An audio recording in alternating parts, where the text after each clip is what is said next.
आज मैं आपको बताऊंगी कि फ्लॉस कैसे करना है। बहुत सारे लोग बोलते हैं कि हम 2 बार ब्रश करते हैं, रिंस भी करते हैं, उसके बाद भी हमारे दांत गंदे हो जाते हैं और कैविटीज लग जाती हैं। तो मैं उन्हें बताती हूँ कि एटलीस्ट दिन में एक बारी अगर आप फ्लॉस करेंगे तो आपके काफी हद तक दांत आप अच्छे से मेंटेन कर पाओगे। लेकिन फ्लॉस का नाम सुनते ही लोगों को डर लगता है कि ये तो बड़ा क्लमजी है, कैसे करेंगे, it is very difficult to do. तो ऐसा नहीं है। फ्लॉस मिलते हैं, किसी भी ब्रांड का आप ले सकते हैं। ऐसे थिन फ्लॉस होते हैं, रिबन जैसे, थ्रेड लाइक मटेरियल। उसको आप शोल्डर लेंथ लीजिए। मैं आपको एक्सप्लेन करने के लिए थोड़ा थिकर मटेरियल ले रही हूँ जिससे आपको वीडियो में दिखाई दे। तो ऐसे अराउंड शोल्डर लेंथ आप फ्लॉस ले लीजिए और उसको आप मिडिल फिंगर के अराउंड ऐसे रैप कर लीजिए। रैप करके आप पास ले आइए जिससे कि अप्रोक्सीमेटली 2 सेंटीमीटर आपके डिस्टेंस बचे, क्योंकि छोटा डिस्टेंस होगा तो आपका कंट्रोल अच्छा रहेगा और आप इजीली उसको यूज कर पाओगे।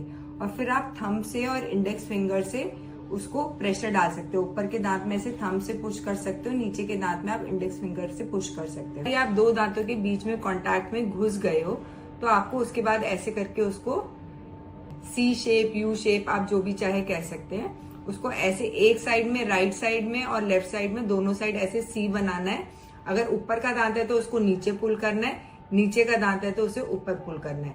तो आपने एक बारी लेफ्ट साइड करा, घुमाया, और एक बारी राइट साइड घुमाया, तो आपके एक कांटेक्ट में जो दोनों सरफेसेस हैं, राइट साइड और लेफ्ट साइड वाले दांत की, वो दोनों क्लीन हो जाएंगी। अब मैं आपको वीडियो में दिखाती हूँ कि ये आपको कैसे करना है। अपने फ्लॉस को ग्लाइड करके अंदर लेके जाना है और ऐसे दांत के अराउंड उसको रैप करना है और फिर बहुत धीमे से ऊपर नीचे करना है और फिर उसको मसूड़े की टिप पे लाना है। जो हमारा 2 दांतों के बीच का मसूड़ा होता है वो अगर आप देखोगे ट्रायंगुलर शेप होता है, उसे पैपिला बोलते हैं, उसकी टिप पे लाना है।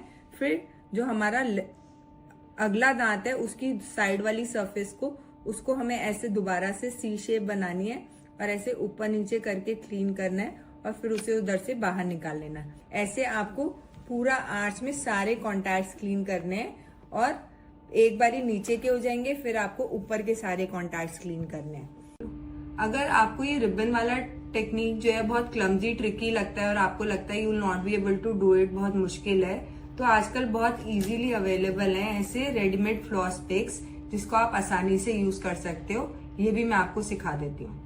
जैसे हमने रिबन वाला फ्लॉस डाला था, ऐसे कॉन्टैक्ट के बीच में वेरी जेंटली विगल करके नीचे जाना है और ऐसे इसको कर्व करना है फ्लॉस को दांत की सरफेस के अलोंग, और फिर थोड़ा सा ऊपर नीचे ऐसे मूव करना है।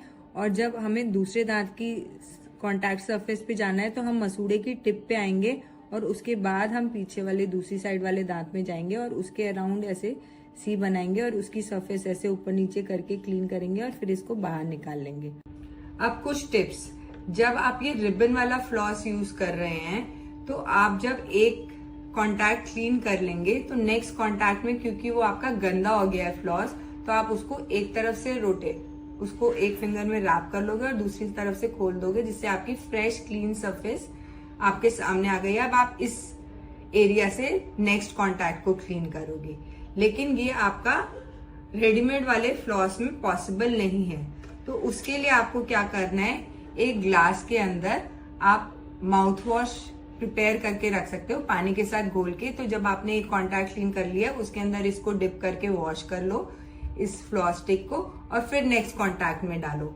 या दूसरा तरीका ये है कि आप थोड़ा सा ब्रश में टूथपेस्ट लेके आप अपने दांतों में अप्लाई कर लीजिए। मुंह में जो फोम है, एक्स्ट्रा फोम को आप स्पिट आउट कर दीजिए और जब मुंह में झाग है उसी टाइम पे आप इससे फ्लॉसिंग करेंगे तो ये उन झागों से ये इतना इन्फेक्ट नहीं होगा और आप सारे कॉन्टैक्ट क्लीन कर सकते हैं। उसके बाद पानी से रिंस करके नॉर्मल आप ब्रशिंग कर सकते हैं। तो इस तरह से आपका जो इन्फेक्टेड फ्लॉस है वो हर कॉन्टैक्ट को खराब नहीं करेगा। नेक्स्ट टिप ये है कि जब आप फ्लॉस कर रहे हैं तो आपको बहुत ज्यादा एक्स्ट्रा फोर्स नहीं लगानी, बहुत जेंटली विगल करके जाना है, क्योंकि अगर आप बहुत जोर से फोर्स लगाएंगे और ऐसे स्नैप करके डालेंगे तो आपके मसूड़े को ट्रॉमा हो जाएगा, गम में चोट लग सकती है। इसलिए आपको बहुत जेंटली विगल करके जाना है। दूसरी चीज ये है कि जब आप फ्लॉस कर रहे हैं तो ये जो मैं ट्रायंगुलर पैपिला के बारे में बात कर रही थी जब फ्लॉसिंग का डेमो दे रही थी। तो ये जो ट्रायंगुलर हमारा मसूड़े का हिस्सा है, तो जब हम फ्लॉस कर रहे हैं एक सरफेस से, जब हमें दूसरी सरफेस की तरफ फ्लॉस को लेके जाना है, तो हम डायरेक्टली यहाँ से यहाँ अगर ले जाएंगे तो ये हमारा मसूड़ा कट जाएगा और इसको ट्रॉमा हो जाएगा।